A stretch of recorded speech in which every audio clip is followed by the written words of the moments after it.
OBC आरक्षणाच्या मुद्द्यावरून हिंगोलीमध्ये ओबीसी नेत्यांची बैठक पार पडली आणि त्या बैठकीनंतर या सर्व ओबीसी नेत्यांनी जिल्हाधिकारी यांना एक निवेदन दिलं आहे आणि ह्याच मुद्द्यावर बोलण्यासाठी आपल्यासोबत आहेत डॉक्टर बी डी चव्हाण. सर्व ओबीसी समाजाच्या वतीनं निवेदन दिलेलं आहे. त्या निवेदनामध्ये जे 26 तारखेला जे GR महाराष्ट्र सरकारने काढलं आहे आणि ओबीसीमध्ये मराठा समाजाला आरक्षण देण्याचं त्यांनी जाहीर केलं आहे, ते GR रद्द करण्यात यावं.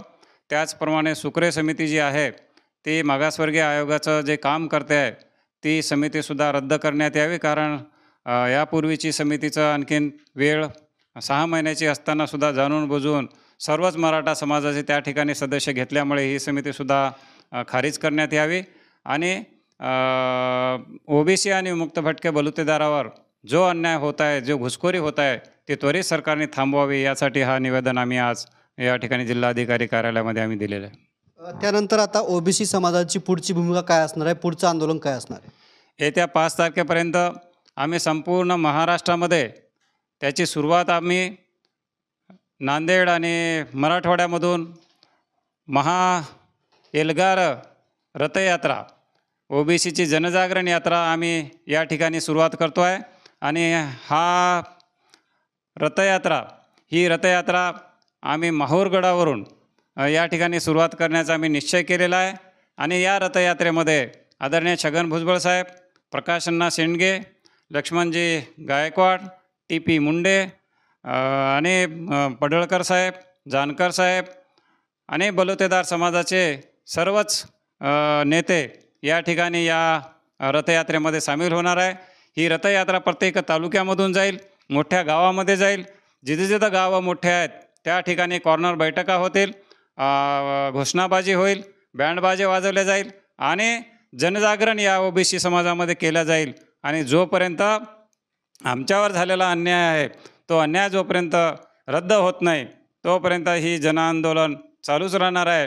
आणि याचा शेवट म्हणून आम्ही आझाद मैदानावर किमान 2 करोड इतका ओबीसी बांधव या ठिकाणी मुंबईला जाणार आहोत. त्याची तारीखसुद्धा त्याच रथयात्रेमध्ये आम्ही जाहीर करू आणि लोकांना निवेदन करू की सगळ्यांनी मुलाबाळासह लेकरासह त्या ठिकाणी मुंबईला यायचं आहे. आम्हीसुद्धा दाखवून देऊ की मुंबई कशी बंद होत नाही, आम्ही बंद करून दाखवू. काय संदेश घेऊन जाणार आहेत तुम्ही ओबीसी बांधवापर्यंत? आम्ही ओबीसी बांधवांना हेच सांगतो आहे की तुम्ही आज ओबीसी बांधव आता घाबरलेला आहे, त्यांना असं वाटतं आपलं सगळं आरक्षण गेलेलं आहे आणि आता ओबीसी समाजातले जे गोरगरीब समाज आहेत ते देशोधडीला लागलेलं आहे. त्यांना आरक्षण भेटत नाही, त्यांच्या लेकरांना काही शिक्षण भेटणार नाही, त्यांच्या राजकीय आरक्षणसुद्धा त्यांचं संपुष्टात आलेलं आहे. त्यामुळे ओबीसी समाज अत्यंत भयभीत झालेला आहे. या भयभीत झालेल्या ओबीसी समाजाला, विमुक्त भटक्यांना धीर देण्यासाठी, त्यांच्या पाठीशी खंबीरपणे उभं राहण्यासाठी आणि आमच्यावर ज्यांनी सतत अन्याय जर केल्या महाराष्ट्र सरकारने, ते येणाऱ्या 2024मध्ये एकही मतदान आम्ही ओबीसी मुक्त भटके बलुतेदार समाजाचा आणि जे आरक्षणधारक आहेत ते एकही मतदान या समाजाला करणार नाही, अशी शपथ आम्ही प्रत्येक मेळाव्यामध्ये, बैठकीमध्ये आम्ही देणार आहोत. आणि येणाऱ्या 24मध्ये मात्र आम्ही ठरवू की मुख्यमंत्री कोण करायचं आणि कोणाला पाडायचं आणि कोणाला निवडून आणायचं, एवढी ताकद आम्ही निर्माण करू. निश्चितच हे होते डॉक्टर बी डी चव्हाण. येणाऱ्या 5 तारखेपासून माहूरगडातून ओबीसी समाजांची एक यात्रा निघणार आणि त्या यात्रेमध्ये प्रकाशअण्णा शेंडगे यांच्यासह जे ओबीसीचे दिग्गज नेते आहेत तेही सहभागी होणार असल्याचं डॉक्टर बी डी चव्हाण यांनी सांगितलं आहे. कॅमेरामॅन ज्ञानेश्वर वानखेडेसह मी रमेश शेंडके, TV9 मराठी, हिंगोली.